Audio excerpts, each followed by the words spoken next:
क्या प्रॉब्लम है बेटा, आप नहीं क्यों लिखा आपने?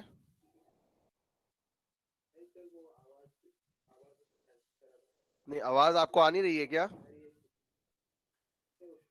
नहीं, आप बिना सोचे समझे मैसेज नहीं करेंगे अगली बार से, ठीक है? मेरी क्लास डिस्टर्ब नहीं करा करें आप लोग। चलिए, तो अपन स्टार्ट कर रहे हैं आज की क्लास। सीआर थोड़ा अटेंटिव रहना आज की क्लास में। मुझे बस बताते रहना कि दोनों को स्क्रीन शेयर हो रही कि नहीं हो रही, ठीक है? Okay sir. आईटी हो रही है? मैं ब्रांच वाइज पूछूंगा। आईटी वालों को स्क्रीन शेयर हो रही है? हाँ। सीएस को? Yes sir. Yes sir. Yes sir. दोनों ब्रांच को दिख रही है? सीएस आईटी दोनों को? Yes sir. Yes sir. क्या? Yes sir. Yes sir. CS yes वालों को सर। दिख रही है। सीएस में भी होगी बेटा, अगर आईटी में है तो। यस जल्दी बताओ। सर, दिख रही है। सर आ रही है, आ रही है। सर विजिबल है। दिख रही है। विजिबल है। Now we are starting our second lecture of second unit. That is today's date 8/1/2021. तो लास्ट क्लास में अपन लोगों ने देखा था कि किस तरीके से अपन ने एक जनरेशन किया था किसी भी एक साइनसोइडल एसी वोल्टेज का, ठीक है ना? किस तरीके से अपन जनरेशन किया था, सभी अपन लोगों ने देख लिया था उसको, कि कोई सा भी आपका कॉइल आपके पास अवेलेबल होगा तो उस कॉइल में कैसे आप लोग किसी भी एक डिवाइस को कनेक्ट करेंगे या कोई भी कॉइल कनेक्ट करेंगे, उसके लिए आपकी इसकी क्या, कैसे उसका रोटेशन होता है, ये देखी जाएगी उसके लिए। अब सबसे इंपॉर्टेंट चीज मैं आपको बता दूं कि जब भी अपन इस चीज को देखेंगे ना, तो उसके लिए आपको एक चीज का ध्यान रखना है। वो ये याद रखना है कि जो आपका रोटेशन होगा वो हमेशा आपका एंटी क्लॉकवाइज ही होगा। मतलब क्लॉकवाइज रोटेशन आप नहीं करेंगे, हमेशा आपका रोटेशन जो होगा वो आपका एंटी क्लॉकवाइज ही होगा। Is it clear to all? अब मुझे ये बताओ कि इस स्लाइड में, पर्टिकुलर स्लाइड में किसको प्रॉब्लम है, नहीं तो फिर मैं आगे बढ़ूं। जल्दी बताओ बेटा। सर क्लॉकवाइज ही क्यों, एंटी क्लॉकवाइज ही क्यों घुमाते हैं? क्लॉकवाइज में क्या हाँ, प्रॉब्लम है? मैं आपको बता रहा हूँ। होता क्या है कि अपनी जो मोटर है, मोटर का जो कंस्ट्रक्शन रहता है, उसका कंस्ट्रक्शन इस तरीके से रहता है कि जो आपका मूवमेंट होगा वो मूवमेंट आपका एक तरीके का क्लॉकवाइज मूवमेंट ही हो। इसीलिए अपन जो रोटेशन देखो, इसको अपन जब अपन फोर्थ यूनिट पढ़ेंगे ना, तो फोर्थ यूनिट में आपका आएगा ट्रांसफार्मर, मतलब थर्ड यूनिट में ही मैं आपको बता दूंगा, उसमें आपका मैग्नेटिक सर्किट है। मैग्नेटिक सर्किट में भी अपन ये चीज देख लेंगे। और उसके बाद जो आपका कंसेप्ट आएगा जब अपन एसी मशीन या डीसी मशीन देखेंगे, उसमें देखेंगे, तो वहां भी ये कंसेप्ट आपको अच्छे से समझ आ जाएगा, ठीक है ना? तो मैं अभी इसके थोड़ा सा स्किप कर रहा हूँ। बस ये आप ध्यान रखें कि है ना, रोटेशन अपना एंटी क्लॉकवाइज होता है, क्योंकि जो आपका इसका कंस्ट्रक्शन रहता है किसी भी मशीन का, वो आपका एक तरीके से मान लीजिए एक तरीके से इसके जो, चाहे वो आपका मैग्नेटिक एक्सिस हो, चाहे वो आपका मैग्नेटिक कॉइल हो, या फिर कोई सा भी आपका मैग्नेट हो, उन दोनों के लिए ही अपन इसको एंटी क्लॉकवाइज का रोटेशन देखते हैं, ठीक है ना? अब मैं आपको आगे बताता हूँ। जैसे अपन ने इसका देखा था, डेरिवेशन भी अपन लोगों ने इसका इजीली देख लिया था। मतलब कोई सा भी आपका फ्लक्स की वैल्यू हो या फिर आपकी ईएमएफ की वैल्यू हो, इसके लिए भी आप इजीली अपने किसी भी सर्किट को, किसी भी मशीन का ईएमएफ इंड्यूस कर सकते हैं। तो ईएमएफ की वैल्यू भी आप इसमें निकाल सकते हैं। और उसके बाद एक छोटा सा अनाउंसमेंट करना चाह रहा हूँ। अनुष्का, उसमें ग्रुप में लिख दो, सीएससी के अगर स्टूडेंट्स ज्वाइन नहीं कर रहे हैं, कर पा रहे हैं, तो वो आईटी वाले में आ जाएं। मैंने मोबाइल से आईटी वाले को लॉगिन कर लिया है, ठीक है? Okay sir. सर, तो इसमें नेक्स्ट अपन ने देखा था कि करंट की वेव फॉर्म भी आपकी आई थी, I is equal to I M sine omega T. Similarly angular frequency भी आपका आया था, दैट इज अपन ओमेगा इक्वल टू 2 पाई/टी, ये आपका आया था। अब जो नेक्स्ट जो अपनी आज की क्लास है, उसमें अपन मेन फोकस करेंगे कि अपन कोई सा भी, जैसे अपन लोगों ने सिंगल फेस एसी सर्किट अपन ने 11th-12th की फिजिक्स में भी अच्छे से देखा हुआ है, 12th की फिजिक्स में इलेक्ट्रिसिटी पोर्शन में। तो इसमें कुछ इंपॉर्टेंट डेफिनेशंस हैं किसी भी एक अल्टरनेटिंग क्वांटिटी की, मतलब कोई सा भी अगर आपका एम्पलीट्यूड हो या टाइम पीरियड हो या इंस्टेंटेनियस वैल्यू हो, कोई सी भी चीज हो, तो उसको अपन किस तरीके से एनालाइज करेंगे, वो चीज अपन को इसमें देखनी है। ठीक है ना। तो आज की क्लास में जो आपका हेडिंग है वो यही है कि कोई सा भी अगर आपका डेफिनेशन आती है एसी सर्किट के लिए, तो उसको अपन किस तरीके से एनालाइज करते हैं, उसको अपन को देखना है। तो सबसे बड़ा डेफिनेशन, अभी मैं इसकी डेफिनेशन डिक्टेट नहीं कर रहा मैं। डेफिनेशन में मेन इसमें यह है कि आपका इसमें एम्पलीट्यूड हो या फिर टाइम पीरियड हो या फिर आपका कोई सी भी वैल्यू हो, इंस्टेंटेनियस वैल्यू हो या कोई भी हो, ये चीजें अपन को इसमें देखनी है। तो एक एक करके अपन डेफिनेशन देखते हैं। Number one is amplitude. Amplitude के बारे में सभी जानते हैं कि अगर कोई सा भी आपका एसी वेवफॉर्म मान लो अपन ने ड्रॉ किया, ठीक है ना, एसी वेवफॉर्म अपन ने ड्रॉ किया, इसमें अपन ने वोल्टेज की वैल्यू या ईएमएफ की वैल्यू या करंट की वैल्यू, ये तीनों वैल्यू अपन ने ले ली। अब चाहे आपको इसमें अलग अलग डेफिनेशंस देखनी हो, चाहे वो एम्पलीट्यूड हो, चाहे वो टाइम पीरियड हो, चाहे वो आपका इंस्टेंटेनियस वैल्यू हो, ये अपन इसमें इजीली आपको सामने डेफिनेशन लिखी हुई है, ये आपको दिख भी रहा होगा। और क्योंकि अभी थ्योरेटिकल पोर्शन है, इसलिए मैं थोड़ा सा इसको फास्ट पढ़ा रहा हूँ इस टॉपिक को। अगर आपको इसमें भी कोई दिक्कत आए तो मुझसे पूछते रहना बीच में, ठीक है। तो ये तीन डेफिनेशंस अपनी है इसमें क्लियर। उसके बाद एक मिनट यार, गड़बड़ हो गई, एक सेकेंड है ना।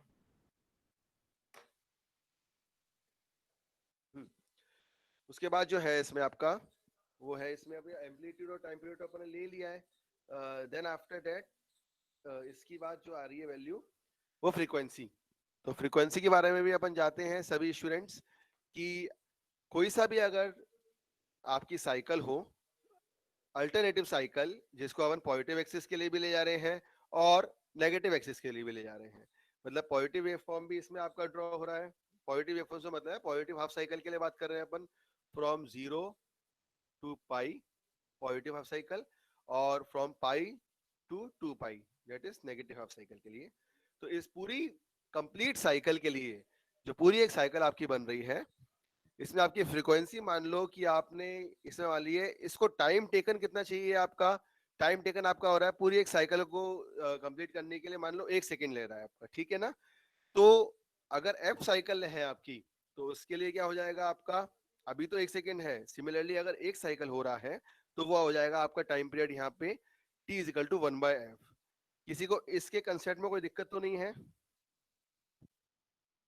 टीएससी और आईटी दोनों से पूछ रहा हूँ मैं। No sir. No sir. चलिए ठीक, ये जनरेशन अपन हुआ था। अब जो आज की जो अपनी क्लास है, इसमें और भी एक दो डेफिनेशंस और कौन सी हैं, मैं देख लेता हूँ। Time period, frequency, angular velocity, ये भी आपका इसमें हैगा।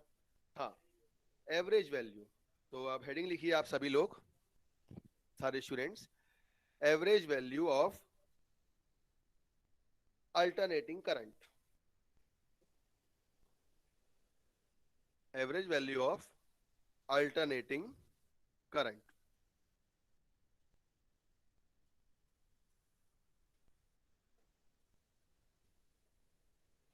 चलिए, average value of alternating current, heading डालिए सभी लोग। इसके आगे मैं बताता हूँ कैसे होना है।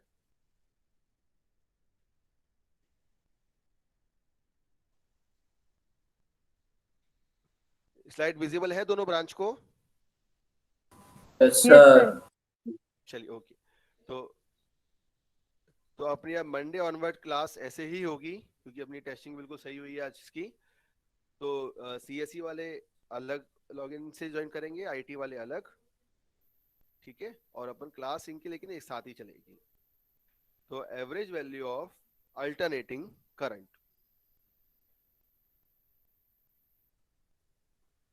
चलिए, तो इसमें लिखिए सबसे पहले, the average value of current और वोल्टेज।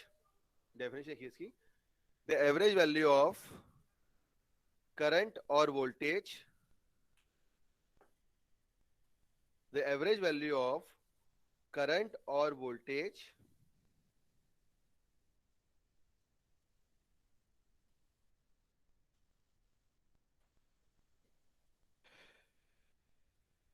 मयंक को आवाज कम आ रही है, शुभी आवाज कम आ रही है क्या मेरी? सही आ रही है सर। सर ठीक है आवाज।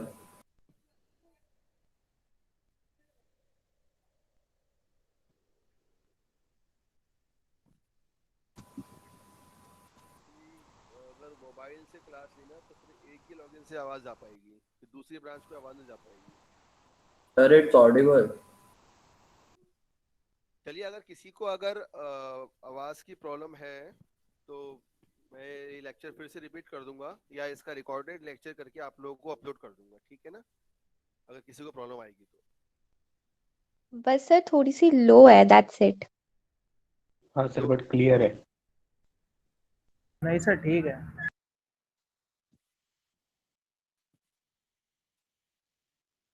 The average value of current or voltage of an alternating wave shape is the arithmetic mean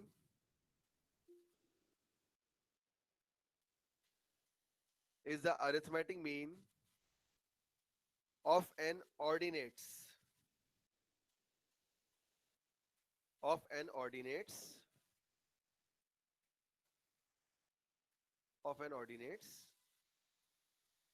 at equal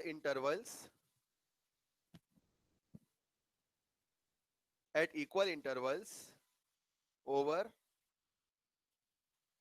a half cycle of that wave.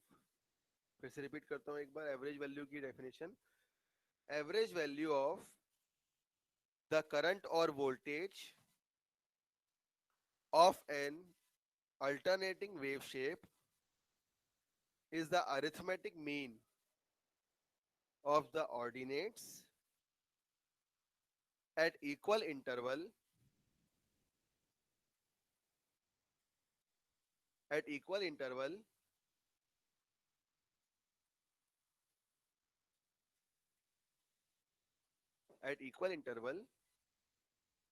over a half cycle of that wave। ठीक है, तो ये definition है। अब अगर अपन मान के चले कि अपन किस तरीके से इसको एनालाइज कर रहे हैं, किसको, किसी भी एक एवरेज वैल्यू को, तो सबसे पहला जो आपका इसमें वो होता है, मेथड होता है, that is graphical method. Heading डालिए सभी लोग, graphical method.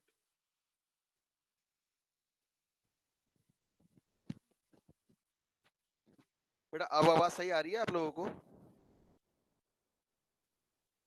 Yes, sir. Yes, sir. Perfect. Graphical method है सबसे पहला। तो ग्राफिकल मेथड अगर मैं आपको बताना चाहूँ, सभी लोग जानते हैं अपन लोग। अगर मान लो मेरे पास कोई सी भी एवरेज वैल्यू आपसे पूछी जाए, ठीक है, तो बेटा ये म्यूट करो, म्यूट और कैमरा दोनों करो, हटाओ, कोई बात नहीं। तो एवरेज वैल्यू के लिए क्या बात होगी इसमें? एवरेज वैल्यू के लिए अपन लोग मान लो ये एक वेवफॉर्म आपने चलाई अपनी, ठीक है, तो अपन सभी लोग जानते हैं जब भी कभी एवरेज वैल्यू की बात आएगी तो आपका जो टोटल हाफ साइकिल रहेगी ना, टोटल फुल साइकिल रहेगी ना, मान लो मैंने 0 से पाई चलाया, फिर पाई से 2 पाई चलाया, तो जब कभी भी मैं एवरेज वैल्यू की बात करूंगा कि अपनी ऐसी कौन सी वैल्यू जो आ रही है आपकी इसमें, जो सीएससी ब्रांच को प्रेजेंटेशन क्लियर है क्या, दिख रहा है? Yes Yes, sir. Yes, sir. Yes, sir. Yes sir. Sir आपकी बस वॉइस लो हो रही है, बीच में एकदम क्लियर आवाज आती है एंड देन फिर से लो हो जाती है। वो रिकॉर्डिंग में सही आएगी, ठीक हाँ सर, बाकी ऑडिबल है ना? थोड़ा सा आज के लिए थोड़ा बेयर कर लो, मैं कल 2 दिन की छुट्टी में कुछ ना कुछ अरेंजमेंट करता हूँ आप लोगों के लिए, ठीक है? मंडे की क्लास बिल्कुल परफेक्ट होगी अपनी। Okay sir. तो ग्राफिकल Okay, मेथड sir. में सबसे पहले आपको मैं कहा था एवरेज वैल्यू अगर मैं आप लोगों से पूछूं कि कोई मुझे बताएगा कि किसी भी एक अल्टरनेटिंग क्वांटिटी की एवरेज वैल्यू क्या होगी? 0। 0 सर। Very good, zero. 0। मतलब इसका मतलब क्या जीरो है सर। कि मैं कोई सी भी एक वेव फॉर्म चलाऊं जहां मैं 0 से 2 पाई तक अगर मैं अपनी साइकिल चलाऊंगा तो मेरे को क्या मिलेगी? इसकी एवरेज वैल्यू मेरे को क्या मिलेगी? 0। इसीलिए जब कभी भी आपसे एवरेज वैल्यू पूछा जाए बेटा, तो उसकी जो अपन कंसीडरेशन करेंगे, we are only taking the positive half cycle, चाहे पॉजिटिव ले लें चाहे नेगेटिव ले लें। इसका मतलब क्या होगा कि अगर एवरेज वैल्यू की बात आ रही है तो अपन एवरेज वैल्यू हमेशा फ्रॉम 0 टू पाई ही निकालते हैं। Is it clear to all? ठीक है, Yes, चलिए। sir. ये तो एक मेथड, एक कंसेप्ट हो गया। दूसरे कंसेप्ट ये है, अगर मैं आपसे मान लूं कि पूछ लूं सिंपल अपन एवरेज वैल्यू क्या निकालते हैं, मतलब मेरे पास 10 नंबर है, 1 2 3 4 5 6 7 8 9 10, मेरे को 1 to 10 का एवरेज निकालना है। मैं क्या करूंगा? 1 + 2 + 3 dash dash plus 10 divide by 10, ऐसे निकालूंगा आई एवरेज। मतलब कोई सा भी एवरेज किसी निकालना है अपन को तो ऐसे ही निकालूंगा ना। Yes sir. Yes, sir. तो यस सर। से अगर मैं करंट की बात करूंगा तो करंट के लिए मान लो मेरे पास आई एवरेज दिया हुआ है, तो आई एवरेज की वैल्यू कैसे निकालूंगा मैं? I1 + I2 + dash dash dash plus कितने नंबर ऑफ करंट है मेरे पास या कितनी करंट की वैल्यू है मेरे पास? IM divide by capital M। ठीक है ना? एक तो ये होता है आपका एक graphical method, and number second is the analytical method. Analytical method, तो एनालिटिकल मेथड में मैं क्या करूंगा? इसके लिए मैं आई एवरेज की वैल्यू कैसे निकालूंगा? एक तो ये इंटीग्रेशन। आप मेथड कि आप कैसे, कोई कुछ पूछ रहा है बेटा मेरे से अभी? नहीं सर, इंटीग्रेशन बोल रहा था, इंटीग्रेशन से। हाँ हाँ बिल्कुल सही कह रहे हो आप। वो अपन इसमें इंटीग्रेशन ही करेंगे इसका। तो इसका मतलब क्या है कि आई एवरेज अपन को निकालना है किसी भी एक पाई साइकिल के लिए, या मान लो मेरे को एक वेवफॉर्म दी हुई है, उस वेवफॉर्म में मैं अपने आप को चला रहा हूँ फ्रॉम 0 to T। ठीक है ना? एक टाइम पीरियड है मेरे पास फ्रॉम 0 से लेकर T तक। तो और इस के हाफ साइकिल के लिए मेरे को एवरेज वैल्यू निकालनी है फॉर एनालिटिकल मेथड। उसके लिए मैं क्या करूंगा? 1/T divide by sorry integration of 0 से T I d थीटा। मतलब अगर मेरे को थीटा के रिस्पेक्ट में करंट को इंटीग्रेट करना है या करंट का मेरे को आई एवरेज निकालना है, तो मैं ये वाला मेथड यूज करूंगा। क्लियर? एवरेज वैल्यू में अभी तक कोई डाउट तो नहीं? सर टी क्या है? हाँ कोई कुछ कह रहा है? सर टी टाइम है sir. T time. Time period. हाँ। देखो, अब यहाँ पे अपन टी ले लो या पाई ले लो, बात तो एक ही है। मैंने क्या किया यहाँ पे, थोड़ा सा इसको घुमाने के लिए इसको 0 से टी ले लिया, टी से 2T ले लिया। चाहे मैं टी लिख लूं चाहे मैं पाई लिख लूं, कोई दिक्कत है उससे? है तो टाइम ही ना, है तो मेरी साइकिल ही। पूरी कंप्लीट साइकिल के लिए मैं 2T ले रहा हूँ। और अगर मैं सिंपल अपना रेडियन में बात कर रहा हूँ तो मैं सिंपल उसको किस में ले रहा हूँ? अगर मैं इसको सिंपल अगर ओमेगा के टर्म में ले रहा हूँ तो ओमेगा टर्म मैंने इसको पाई और 2 पाई के टर्म में लिख लिया। Yes sir. Yes sir. Omega के टर्म में या फिर ओमेगा टी के टर्म में, वो अपन अभी एंगुलर वेलोसिटी के रिस्पेक्ट में कर रहे हैं इसमें। ठीक है, तो अभी तक कोई डाउट तो नहीं किसी को? सबसे पहले अपन ने इसमें एवरेज वैल्यू कंसेप्ट डेफिनेशन देखी, उसके बाद अपन ने देखा थी एवरेज वैल्यू की बात कैसे करेंगे अपन। एवरेज वैल्यू के लिए अपन क्या करेंगे? उसको फ्रॉम 0 टू पाई उसको कंसीडर करेंगे। इट मींस दैट अगर ग्राफिकल मेथड आएगा तो ग्राफिकल मतलब इसमें, अच्छा मैं आपको एक बात बता दूं, इसमें I1 I2 + IM जो मैंने लिखा हुआ है ना, इसका मतलब ये है, मान लो अगर मैं ऊपर डेरिवेशन ऊपर वाली वेवफॉर्म आपसे लूं, इसमें करंट ले लूं मैं I। इसका मतलब क्या है, यहाँ पे मैंने इसके डिविजन्स कर दिए करंट के। ये हो गया मेरा I1 I2 I3, और लास्ट में मान लो मैंने इसको IM ले लिया, मतलब डैश डैश डैश, मतलब अलग अलग डिविजन्स है मेरे।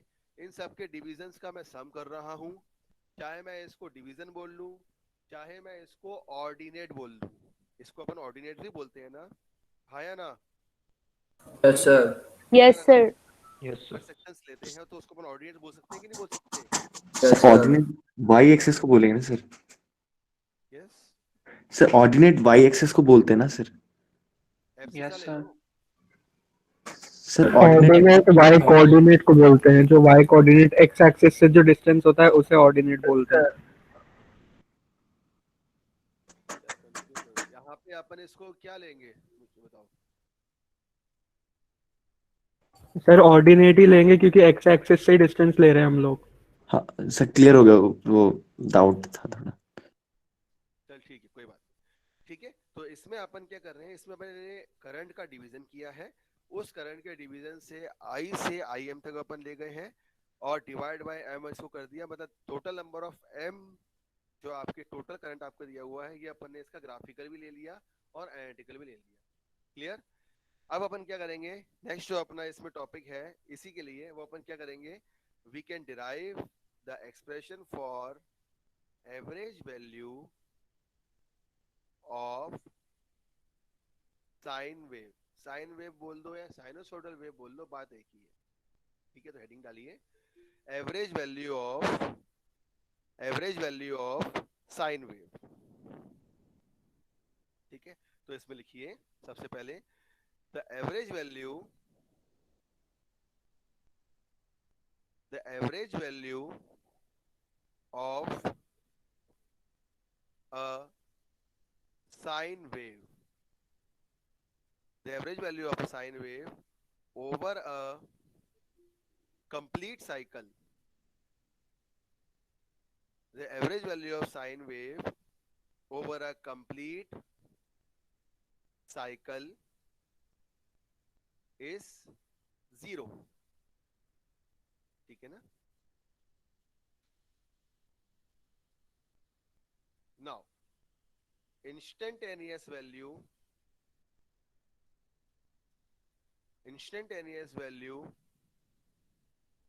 of sinusoidal current is given by, क्या होगा कोई बताएगा। Sir I M sine omega T. Very good. I equal to I max sine omega T.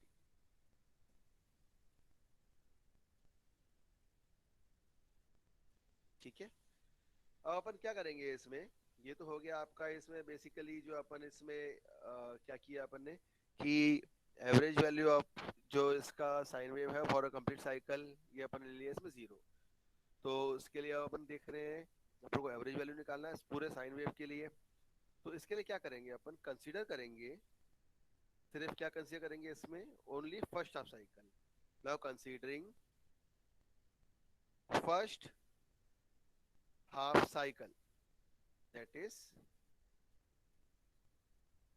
when omega t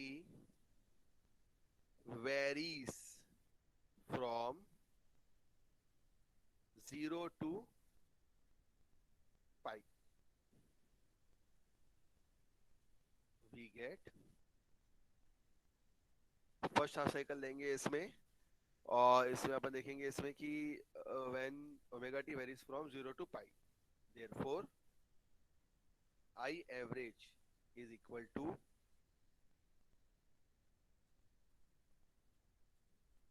average of first half cycle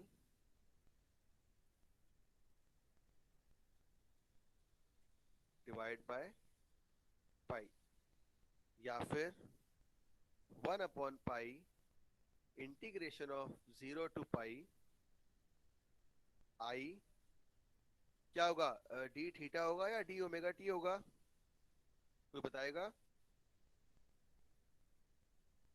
sir दोनों same ही दोनों same ही है, theta equals to omega t. D t होगा d theta sir, d t होगा ना। Omega t होगा sir. Omega t होगा, very good. Yes sir, वो डी ओमेगा टी होगा सर। जो भी कंपोनेंट आपके करंट में हाँ दे दो। हेलो। हमेशा आपका इंटीग्रेशन की बात हो या डिफरेंशिएशन की बात हो, उसी के रिस्पेक्ट में हो। ठीक है ना। हाँ, वो आप बिल्कुल सही कह रहे हो, लेकिन अभी अपन डेरिवेशन कर रहे हैं ना, आपका एक स्टेप बढ़ जाएगा इसमें। आप यहाँ पे लिख लोगे 0 to pi I into D theta, वो भी आपका कहना गलत नहीं है, लेकिन अपन डायरेक्ट अगर ओमेगा टी लेके ही चलेंगे तो अपना एक स्टेप कम हो जाएगा, ठीक है ना।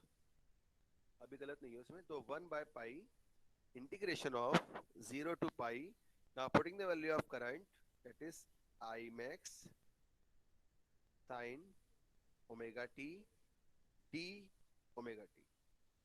Now take the integration and give me the final result. What is the value of I average? जल्दी फटाफट इसका इंटीग्रेशन करिए सभी लोग और मुझे निकाल के बताइए कि इंटीग्रेट करने के बाद आपका फाइनल आंसर क्या आया। और दो तरीके से अपन इसको लिखेंगे, फटाफट बताओ मेरे को। आई मैक्स करंट रहेगा ही रहेगा आपका, ठीक है, उसको हम बाहर कर लेंगे।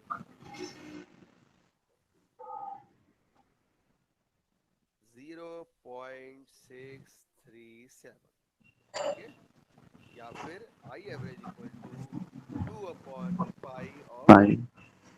आई मैक्स। यस सही है 2IMX बाय। ठीक है, आया सबका? 2 आई मैक्स बाय पाई लिख यस लो, सर। यस सर यही यस 0.637 ऑफ आई मैक्स लिख लो, दोनों में कोई अंतर नहीं। क्लियर? तो एवरेज वैल्यू में किसी को कोई डाउट तो नहीं? No sir. ठीक है, अब मैं आगे बढ़ूं। Yes sir.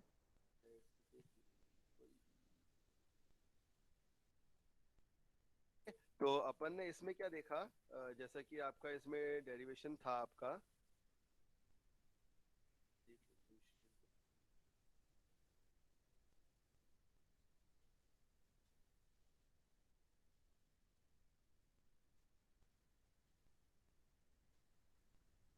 तो एवरेज वैल्यू का अगर अपन देखें इसमें, तो ये भी आपका डेरिवेशन ऐसा ही दिया हुआ है इसमें कि अरिथमेटिक वैल्यू बोल दो या फिर कुछ भी बोल दो।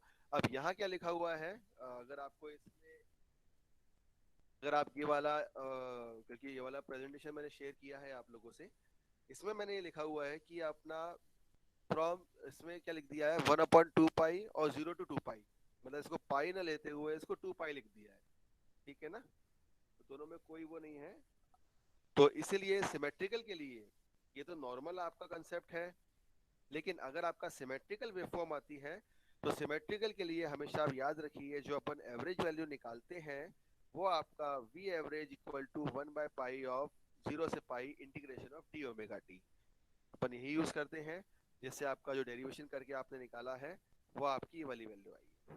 इसमें किसी को डाउट कोई, जो अभी अपन ने डेरिवेशन किया बेटा? No sir. No doubt. अच्छा ये बताओ नो सर। स्टूडेंट्स, या सारी बता दो क्लास कितने बजे तक लेनी है, उस हिसाब से फिर मैं थोड़ा सा स्पीड पकड़ूं। अभी 3:45 सर बजे। जितने बजे तक आप ले सकते हैं उतने बजे तक ले लीजिए। मेरा मत छोड़ दे, मैं तो शाम को 7 बजे तक ले लूंगा। सर क्विज है सर। सर नेट का इशू है आज। सर एंड सर नेट का 4:15 इशू would भी be है। good. चलिए यस सर 4:15 तक ठीक है। 4 बजे तक मैं क्लास लेता हूँ, फिर 15 मिनट में और ऑनलाइन अवेलेबल रहूंगा, क्योंकि ये अपनी एडिशनल क्लास भी है और आपकी डाउट क्लास भी है। फर्स्ट यूनिट का कोई किसी का अगर डाउट होगा तो मैं रिवाइज करा दूंगा, ठीक है। यस सर सही है। या कोई भी आपका एकेडमिक या नॉन एकेडमिक इश्यूज है तो अपन वो भी डिस्कस कर लेंगे। क्लियर? चलिए, तो ये हो गया आपका एवरेज वैल्यू। अब इसी तरीके से आपका इसका डेरिवेशन है साइनसोइडल के लिए जो अपन ने निकाला है। आई एवरेज की वैल्यू अपन ने इसमें डेरिवेशन निकाला है, that is I average equal to 2 IM by pi. Voltage के टर्म में भी लिख सकते हो आप और करंट के टर्म्स में भी, ठीक है। अब जो नेक्स्ट है और बहुत ही ज्यादा इंपॉर्टेंट है, और आज की डेट का जो लास्ट टॉपिक जो है अपना, क्योंकि आज अपन एवरेज वैल्यू और आरएमएस वैल्यू ही पढ़ेंगे। नेक्स्ट क्लास में अपन फॉर्म फैक्टर और पीक फैक्टर और इसके न्यूमेरिकल करेंगे। नेक्स्ट क्लास में अपन लोग फॉर्म फैक्टर और पीक फैक्टर और इन सबके न्यूमेरिकल करेंगे, ठीक है ना। तो मैं एक बार ये जो डेफिनेशन है वो आपको डिक्टेट करता हूँ, फिर मैं आपको रिवाइज भी करा दूंगा इसका मतलब क्या है। आप लोगों के लिए बता दूं कि आरएमएस वैल्यू जो है वो आपके दोनों सर्किट के लिए अवेलेबल रहती है, चाहे आपका एसी हो चाहे वो डीसी हो, ठीक है ना। क्योंकि आरएमएस का सबसे जल्दी इफेक्ट जो होता है वो आपका रेजिस्टेंस की वजह से होता है। रेजिस्टेंस में आपकी हीटिंग कैपेसिटी होती है, मतलब आपका जो भी आपका लॉस रहता है, चाहे मैं हीटिंग कैपेसिटी बोल दूं या फिर मैं कोई भी लॉस बोल दूं, तो वहां पे आपका रेजिस्टेंस का या फिर उसमें जो करंट फ्लो हो रहा है, करंट फ्लो से मतलब है, चाहे मैं अभी अपन एसी की बात कर रहे हैं तो मैं एसी आपको एक्सप्लेन करता हूँ। यहाँ पे मैं एसी की बात करूँ तो इसका मतलब क्या है कि यहाँ पे जो करंट की जो वैल्यू है, यहाँ पे अपन इसका स्क्वायर टर्म लेके चलते हैं। अब वो स्क्वायर टर्म क्यों लेके चलते हैं मैं आपको इसके बारे में बताता हूँ। क्योंकि यहाँ पे अभी नीचे अपन ने वोल्टेज लिखा हुआ है, सिमिलरली अपन लोग इसको with the help of voltage किसी भी एक करंट की वैल्यू के लिए भी इंडिकेट कर सकते हैं। वो मैं नेक्स्ट स्लाइड में आप लोगों को बताऊंगा, जैसे ये आपका दिया हुआ है। सबसे पहले मैं आपको बता दूं कि आरएमएस का यूज क्या है। जो भी वोल्टेज की वैल्यू हो या करंट की वैल्यू हो, जो आपका इनपुट वोल्टेज होता है, एक तो आपका इंस्टेंटेनियस करंट है V, जिसको अपन स्मॉल v स्मॉल i से लिखते हैं, ठीक है ना। और जो भी सप्लाई में आपकी वोल्टेज अवेलेबल रहती है, मतलब आपके घर में अगर 230 वोल्ट आ रही है, ध्यान से सुनिएगा, आपके घर में अगर सिंगल फेज में 230 वोल्ट आ रहा है तो वो आपका आरएमएस वोल्टेज ही है। आरएमएस वोल्टेज बोल दीजिए, इसको आरएमएस वैल्यू भी बोलते हैं। इन एडिशन टू दैट अपन इसको इफेक्टिव वैल्यू भी बोलते हैं। इफेक्टिव वैल्यू का मतलब ये है कि इसका इफेक्ट हमेशा आपकी सप्लाई में रहता है। ये इसका अपनी डेफिनेशन है, तो मैं इसको एक बार रिपीट करता हूँ। द इफेक्टिव ऑफ आरएमएस और आरएमएस, मतलब इसका अपन इफेक्टिव वैल्यू भी बोलते हैं और इसको आरएमएस वैल्यू भी बोलते हैं। क्या बोल रहे हैं अपन इसको? द इफेक्टिव और RMS value of N alternating quantity is that steady current which when flowing through a given resistance for a given time produces the same amount of heat produced by the alternating current flowing through the same resistance for the same time। ठीक है, इसको मैं अच्छे से explain करता हूँ आप लोगों को कि इसका एक्चुअल मतलब क्या है। जैसे कि मान लो इसमें अपन अगर कोई सा भी अगर लाइन के अकॉर्डिंग चलें तो सेकेंड लाइन में आपकी क्या लिख दिया हुआ है, it is that value of alternating current is that steady current. मतलब स्टेडी करंट का मतलब ये है कि कोई सा भी आपका एसी अगर आपको करंट दिया हुआ है तो हो सकता है उसमें डीसी का कुछ कुछ कंपोनेंट प्रेजेंट हो। अब वो वाला डीसी का कंपोनेंट कब प्रेजेंट होगा? वो वाला डीसी का कंपोनेंट तब प्रेजेंट होगा जब अपन किसी एक पर्टिकुलर रेजिस्टेंस की बात करेंगे और उस रेजिस्टेंस में भी अपन ये देखेंगे कि जो भी आपका गिवन टाइम दिया हुआ है वो उस गिवन टाइम से जो भी आपका हीट प्रोड्यूस हो रहा है, ध्यान से सुनना, इसमें एसी और डीसी दोनों की बात लेके चल रहे हैं। एसी और डीसी दोनों की बात इसलिए लेके चल रहे हैं बेटा इसमें क्योंकि अपन को ये देखना है कि कोई सा भी आपको करंट निकालना है, चाहे वो आई एसी के लिए हो चाहे वो आई डीसी के लिए हो, तो उसका अपन इफेक्ट देखना चाह रहे हैं किसी भी एक रेजिस्टेंस के लिए। और जब कभी भी रेजिस्टेंस की बात आती है तो इसका मतलब ये है कि उसमें जो भी आपका करंट आपका फ्लो हो रहा है तो वहां से जो आपकी हीट प्रोड्यूस होगी, तो हीट का कोई फॉर्मूला बताएगा मेरे को क्लास में? What is the formula of heat? I square R T, I square I square R T, square R T R T. T. ठीक है, वेरी गुड। इसका मतलब क्या है कि जब भी कभी अपन हीट की बात करते हैं तो उसमें आपका पावर लॉस कंपोनेंट भी आ जाता है, क्योंकि आई स्क्वायर आर को अपन पावर लॉस ही बोलते हैं, ठीक है ना। तो इसमें आई स्क्वायर आर का टर्म ये है, मतलब ये चाहे ये एसी हो चाहे ये डीसी हो, दोनों में आपका रेजिस्टेंस की वैल्यू प्रेजेंट रहती है, दोनों में ही आपकी टाइम की वैल्यू प्रेजेंट रहते हैं। इसीलिए जो भी आपका आरएमएस वैल्यू होगा या इफेक्टिव वैल्यू होगा वो सेम अमाउंट ऑफ हीट के लिए और एक रेजिस्टेंस के लिए और एक पर्टिकुलर टाइम के लिए आपका सेम रहेगा, ठीक है। अब सिर्फ आरएमएस वैल्यू ही एक ऐसी वैल्यू है जो सेम रहती है दोनों एसी और डीसी के लिए। अब इसमें जो ये तो हो गया इफेक्ट, मतलब दोनों का इफेक्ट आपको देखा जाता है इसमें। दोनों का इफेक्ट से मतलब ये है कि इसमें करंट का इफेक्ट दिखा जाता है। अब अगर मैं बात करूं रूट मीन स्क्वायर की, तो आप सभी जानते हैं कि जब भी कभी अपन रूट मीन स्क्वायर की बात करते हैं तो सबसे पहले अपन क्या करते हैं इसमें, मान लो मैंने इसमें सबसे पहले क्या लिखा, रूट लिखा, फिर मीन लिखा, फिर मैंने इसमें स्क्वायर लिखा, ठीक है ना। तो सबसे पहले मैं क्या करूंगा, सबसे पहले मैं इसमें क्या करूंगा, मैं यहाँ पे मैं जब आरएमएस का डेरिवेशन करूंगा या आरएमएस की करंट की वैल्यू लिखूंगा सिंपल, तो यहाँ पे मैं क्या करूंगा, इसमें राइट टू लेफ्ट चलूंगा, ठीक है ना। मैं राइट से स्टार्ट करके इसमें लेफ्ट तक जाऊंगा, राइट से स्टार्ट करके लेफ्ट तक जाऊंगा। मतलब क्या करूंगा, मैं सबसे पहले जो भी मेरा करंट गिवन होगा, मान लो मेरा इसमें स्मॉल आई गिवन है, उस स्मॉल आई का, आप लोग इसमें बेटा नीचे स्टेप्स भी देखते रहना, सामने डेरिवेशन भी है आपके, उस स्मॉल आई करंट का मैं इसमें सबसे पहले स्क्वायर करूंगा जो आपको सामने दिख रहा होगा।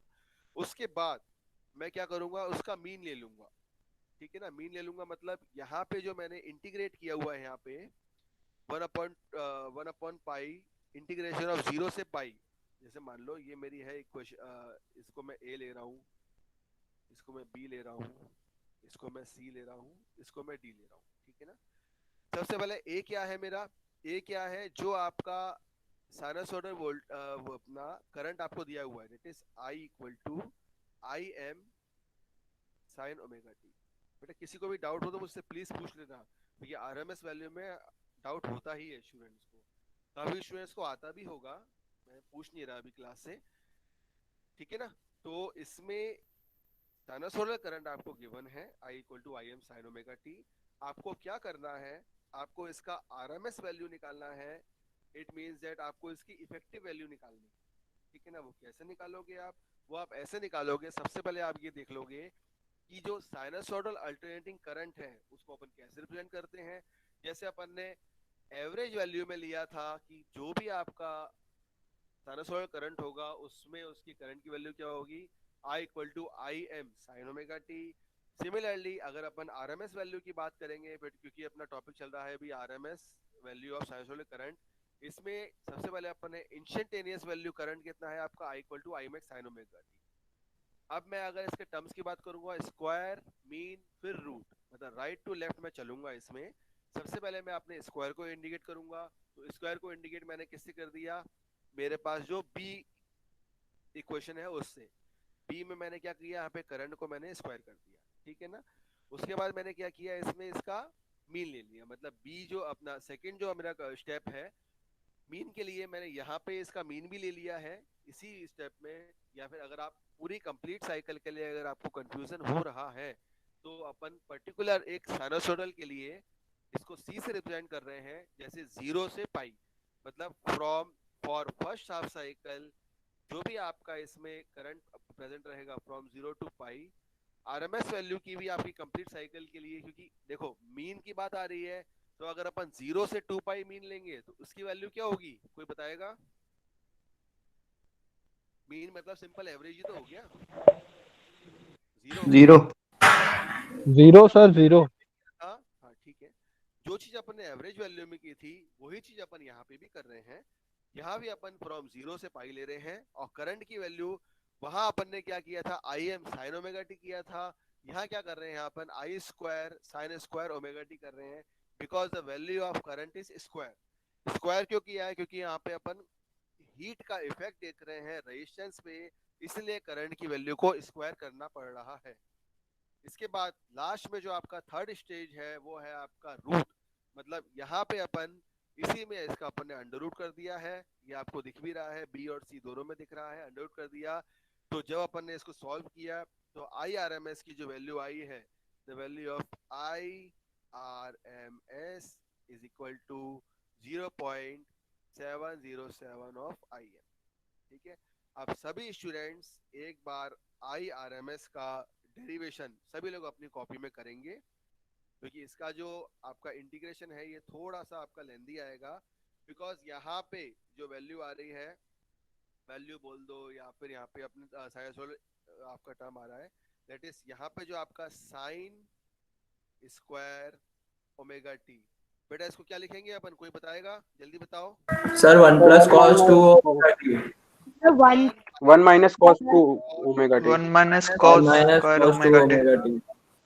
by 2.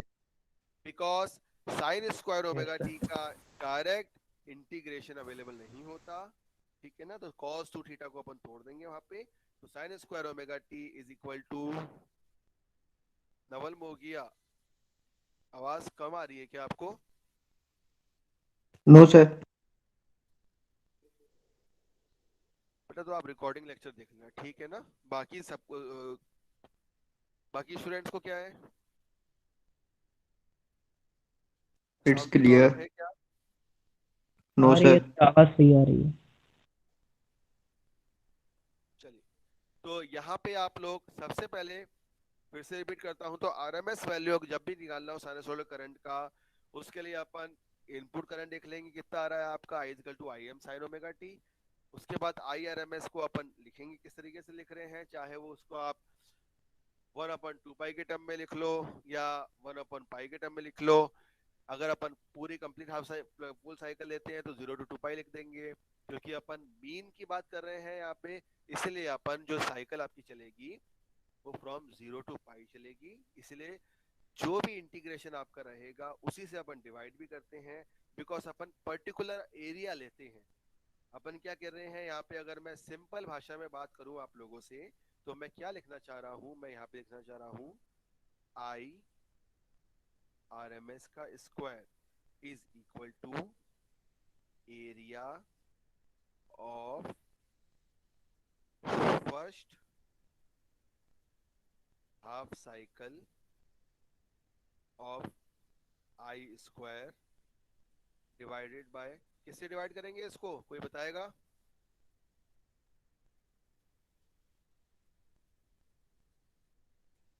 Pi. Very good, clear? Yes sir. मतलब अगर आपको I R M S square का सिंपल डायरेक्ट अगर फॉर्मूला याद करना हो अच्छे से, तो अपन क्या करेंगे, अपन area of first half cycle of I square कर देंगे। तो आपकी जो ये वाला टर्म है, ये आपका यहाँ से अपन डायरेक्ट यहाँ पे आ जाएंगे, ठीक है ना। चाहे अपन इसको स्क्वायर के टर्म में लिख लें, चाहे अपन इसको अंडर रूट के टर्म में लिख लें, बात एक ही। Clear? Sine square omega t का आप जैसे ही इंटीग्रेशन करेंगे तो आपका आ जाएगा इसमें 1 minus cos 2 omega T by 2, और आई आर एम एस की जो वैल्यू आएगी यहाँ से, या तो 0.707 ऑफ आई मैक्स आ जाएगी, या फिर ये आ जाएगा I R M S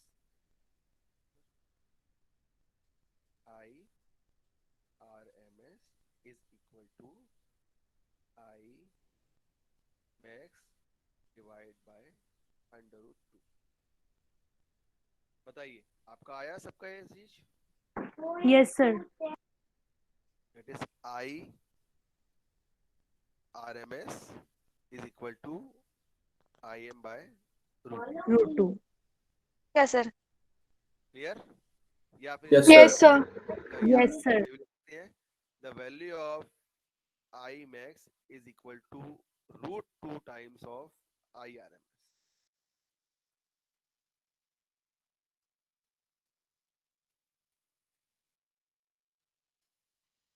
clear? Yes sir. एक छोटा सा अब एक न्यूमेरिकल लिखिए फटाफट, 2 लाइन का है, और आप लोग इसको सॉल्व करके रखना, तो मंडे को मैं इसका आंसर पूछूंगा आपसे। जल्दी लिखो फटाफट, न्यूमेरिकल लिखो सभी लोग।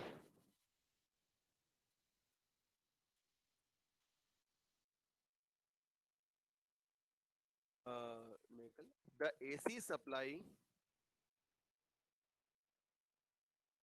supply at a house is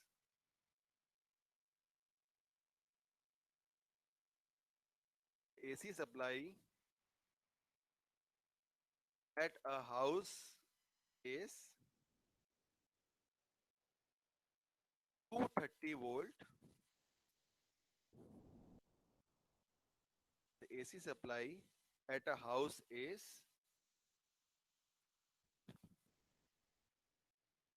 230 volt, 50 hertz।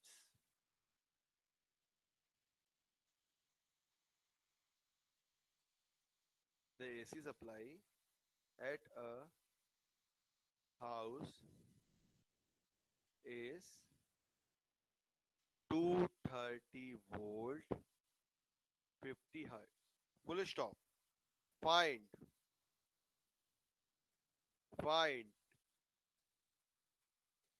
maximum value, comma,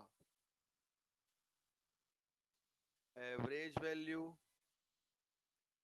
and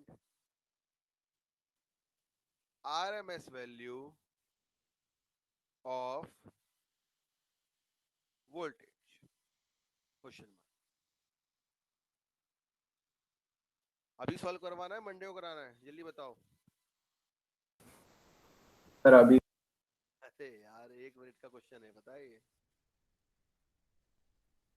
चलो ट्राई करो, मंडे को करेंगे, ठीक है? Sir 325.26 sir 325.26 sir RMS. Monday को अटेंडेंस मूडल पे मैंने ऑन कर दी है. 3 बजे से लेकर रात के 10 बजे तक जब आपको लगानी हो तब आप लगाना, ठीक है? सर ये जो दिया हुआ है, पहले हम लोगों को बोलते थे क्लास में टीचर्स कि जब कुछ दिया नहीं होता है तो उसको आरएमएस मानते हैं, तो ये जो दिया ये पीक वैल्यू है या फिर आरएमएस वैल्यू? और क्वेश्चन को सॉल्व करो, ठीक है? आपका बकाया नहीं मिलता सब कुछ. यस बिल्कुल ऑडिबल हो, बताओ.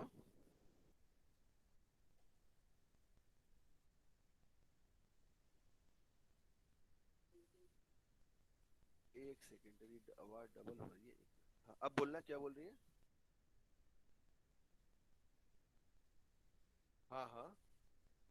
हाँ बिल्कुल सही. क्या वो ये क्वेश्चन था? हाँ आरएमएस वैल्यू ही है, ठीक है? तो आज की क्लास मेरी तरफ से एंड होती है. 71 स्टूडेंट्स इसमें है, 35 इसमें है. तो कुछ स्टूडेंट्स आज ज्वाइन नहीं कर पाए, तो मैं रिकॉर्डिंग अभी अपलोड कर दूंगा यूट्यूब में और उसमें आपके गूगल ड्राइव में, ठीक है?